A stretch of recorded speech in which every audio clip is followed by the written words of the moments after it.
So ayun mga bossing, usapang platino naman tayo mga boss. Upper platino mga bossing Kapag sinabing upper platino mga boss, dapat hindi siya na-attract sa magnet o kaya hindi siya namamagnet mga boss.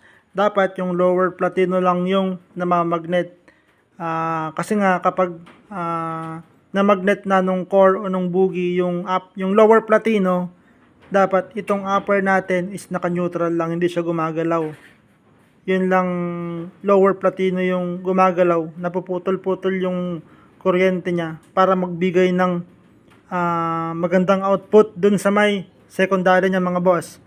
Ayun lang yung isang paliwanag nun patungkol sa upper na platino, sa mga platino natin. Then ngayon mga bossing, pagkukumparahin natin itong dalawang klase ng platino, yung ating copper na platino o kaya yung tanso at saka itong aluminum na platino natin mga boss. So dito nga pala mga boss sa copper na platino o kaya dito sa ating tanso na platino, ang ibinibigay nitong kuryente mga boss is magaspang.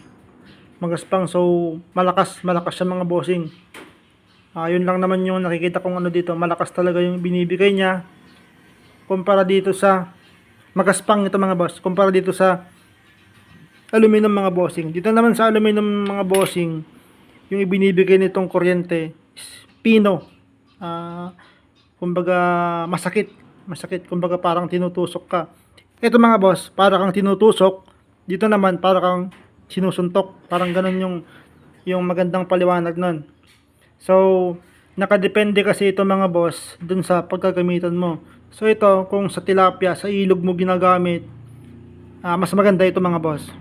Pero kung ito naman mga boss, kung sa mga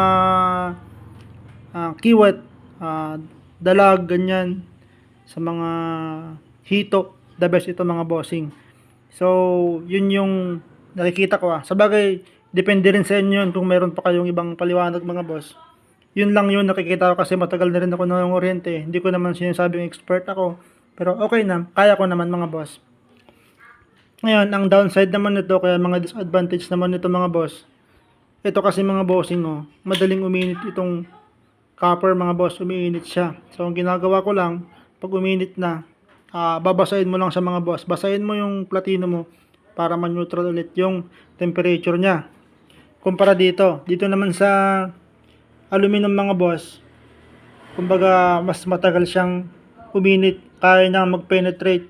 Kung alam niyo yung mga crankcase ng mga motor, yung mga block, aluminum yun mga boss. So ito, mas matagal siyang uminit mga boss.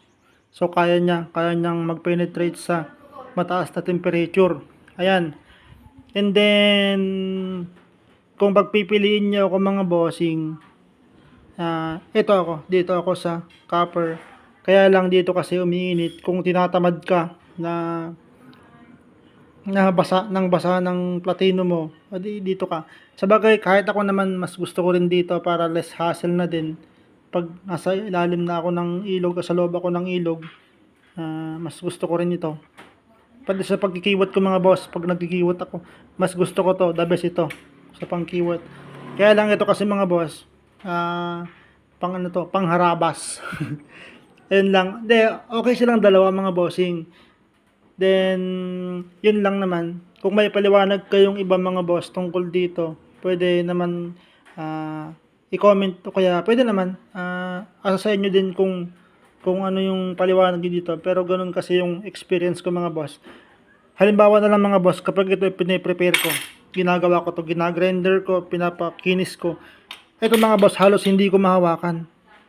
Samantalang ito, kaya ko pang hawakan to pag ginagawa ko na.